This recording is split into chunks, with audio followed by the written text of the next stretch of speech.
Hello, welcome back to my YouTube channel. അപ്പോൾ ഇന്നത്തെ topic എന്താണെന്ന് നോക്കാം. കയ്യോ കാലോ പൊള്ളിയാൽ വീട്ടിൽ ചെയ്യാം ഈ പരിഹാര മാർഗങ്ങൾ. ചെറിയ രീതിയിലുള്ള പൊള്ളലുകൾ ആഴ്ചകളുടെ പരിചരണത്തിലൂടെ എളുപ്പത്തിൽ മാറ്റാൻ സാധിക്കും. എന്നാൽ വലിയ രീതിയിലുള്ള പൊള്ളലുകൾക്ക് ഡോക്ടറുടെ സഹായം തേടാൻ ശ്രമിക്കുക. അടുക്കളയിൽ തിരക്കിട്ട് പണി ചെയ്യുന്നതിനിടയിലായിരിക്കും ഇടയ്ക്ക് കൈ പൊള്ളുന്നത്. തിളച്ച വെള്ളം വീണ്, ആവി അടിച്ച്, അങ്ങനെ പല കാരണങ്ങൾ കൊണ്ട് ഇത് സംഭവിക്കാം. 3 ഇഞ്ചിൽ താഴെയുള്ള ചെറിയ പൊള്ളലുകൾക്ക് വീട്ടിൽ തന്നെ ചെറിയ പൊടിക്കൈകളിലൂടെ പരിഹരിക്കാം. എന്നാൽ വലിയ രീതിയിലുള്ള പൊള്ളലുകൾക്ക് ഡോക്ടറുടെ വൈദ്യസഹായം തേടേണ്ടത് ഏറെ പ്രധാനമാണ്. പൊള്ളലിന്റെ ആഴം വെച്ചാണ് എപ്പോഴും അതിനെ തരംതിരിക്കുന്നത്. ചെറിയ തരത്തിലുള്ള പൊള്ളലുകൾ 2-3 ആഴ്ചകൾ കൊണ്ട് മാറുന്നതായിരിക്കും. അതിലൊന്നാണ് കൂൾ ക്രംസ്.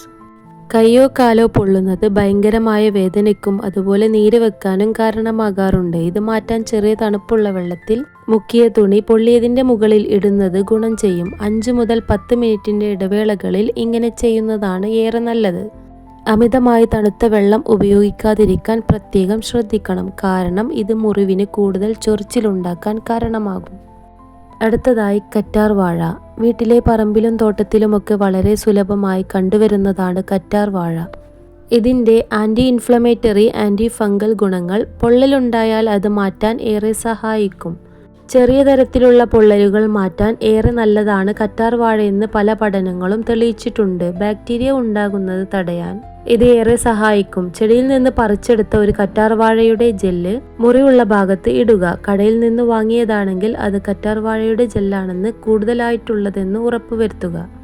അടുത്തതായി തേന്. പലതരത്തിലുള്ള ഔഷധ ഗുണങ്ങളാൽ സമ്പുഷ്ടമാണ് തേൻ. ഇതിൻ്റെ ആൻറ്റി ബാക്ടീരിയൽ, ആൻറ്റി ഫംഗൽ ഗുണങ്ങൾ മുറിവ് ഉണക്കാൻ നല്ലതാണ്.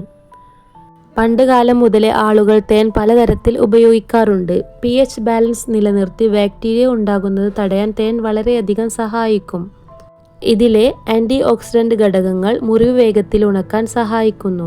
അടുത്തത് വെള്ളത്തിൽ കഴുകാം. കയ്യിലോ കാലിലോ ചെറിയ പൊള്ളലുകൾ ഉണ്ടായാൽ ആദ്യം ചെയ്യേണ്ടത് വെള്ളത്തിൽ കഴുകുക എന്നതാണ്. പൈപ്പ് തുറന്നു വെച്ച ശേഷം അതിന് താഴെ കൊണ്ടുവയ്ക്കാവുന്നതാണ്. അധിക തണുത്ത വെള്ളം ഉപയോഗിക്കാതിരിക്കാൻ ശ്രദ്ധിക്കേണ്ടത് ഏറെ പ്രധാനമാണ്. ഏകദേശം 20 മിനിറ്റോളം വെള്ളത്തിനടിയിൽ പൊള്ളിയ ഭാഗം വെക്കാൻ ശ്രമിക്കുക. വീര്യം കുറഞ്ഞ ഷാമ്പുവും വെള്ളം ഉപയോഗിച്ചും കഴുകാവുന്നതാണ്. ഇന്നത്തെ ടോപ്പിക്ക് നിങ്ങൾക്ക് ഹെൽപ്ഫുൾ ആയിട്ടുണ്ടെങ്കിൽ വീഡിയോ ലൈക്ക് ചെയ്യുക, ഷെയർ ചെയ്യുക, സബ്സ്ക്രൈബ് ചെയ്യുക. Thanks for watching.